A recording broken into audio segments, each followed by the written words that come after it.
moi, il y avait beaucoup de peur autour de la bête. Et la peur, c'était non seulement la peur que la bête provoque, par son côté effrayant, mais c'était aussi, et presque peut-être surtout, la peur que la bête ressent.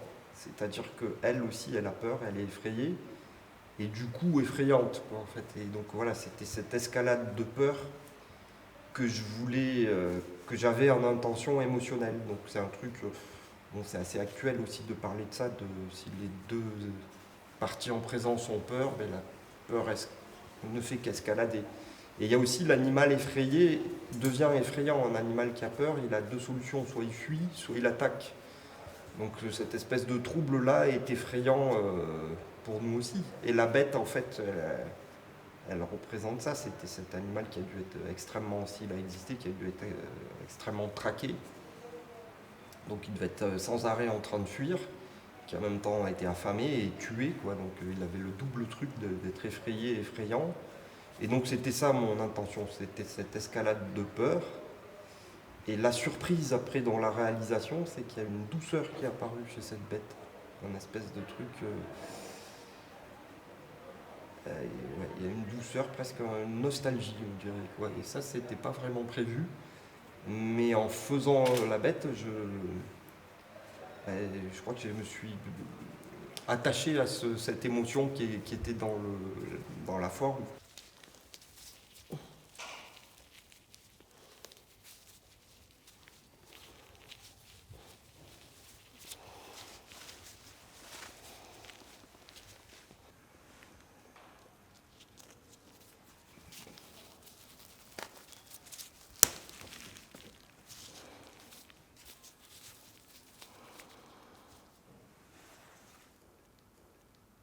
Il est là le coude, tu vois.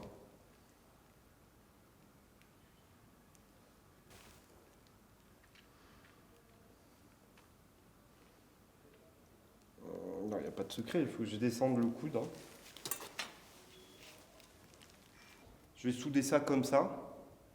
Et en fait, ça va lui rentrer le coude sous le corps aussi. Et ça va faire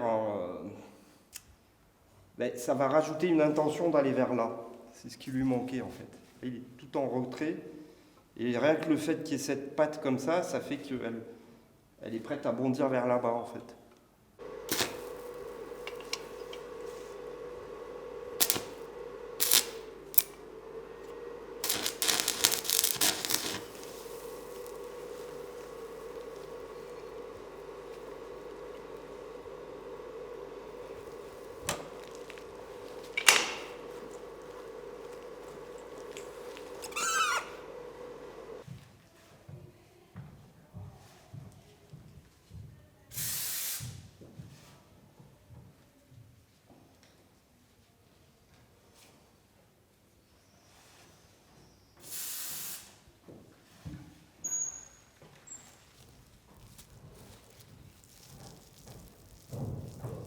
Voir les tas comme ça dispersés, je trouve que c'est déjà des bêtes, un ensemble de bêtes sauvages, un troupeau sauvage qui est là. Et j'aime bien, ça nous ramène aussi à ça ramène l'humain à proximité de sa part sauvage, la poussière, et de sa part essentielle, quoi, quelque part. Et j'aime bien, C'est la matière qui change aussi. Il y a un truc paradoxalement qui relie la matière à l'énergie quand on regarde un tas de poussière, je trouve, parce que c'est notre régénérescence en fait. Le tas de poussière, c'est la matière qui était sur mon corps et qui ne l'est plus, et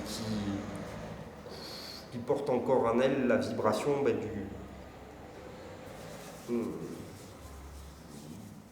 la vibration du changement en fait permanent. C'est quelque part l'ombre de la matière vivante, la poussière en fait.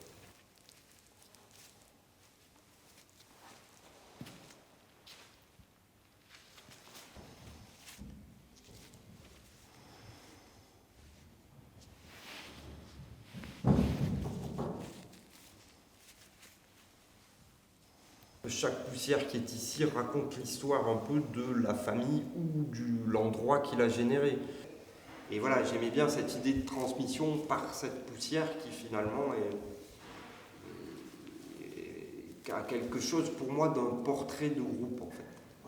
C'était un peu ce qu'il y avait dans la meute de loup que j'avais faite en 2011, où c'était un portrait d'humanité. Là, la bête, c'est un portrait c'est un portrait finalement aussi de la Lozère, en tout cas du Gévaudan, de l'ensemble du lieu dans lequel s'est développé ce mythe et cette histoire à la fois tragique mais aussi fédératrice.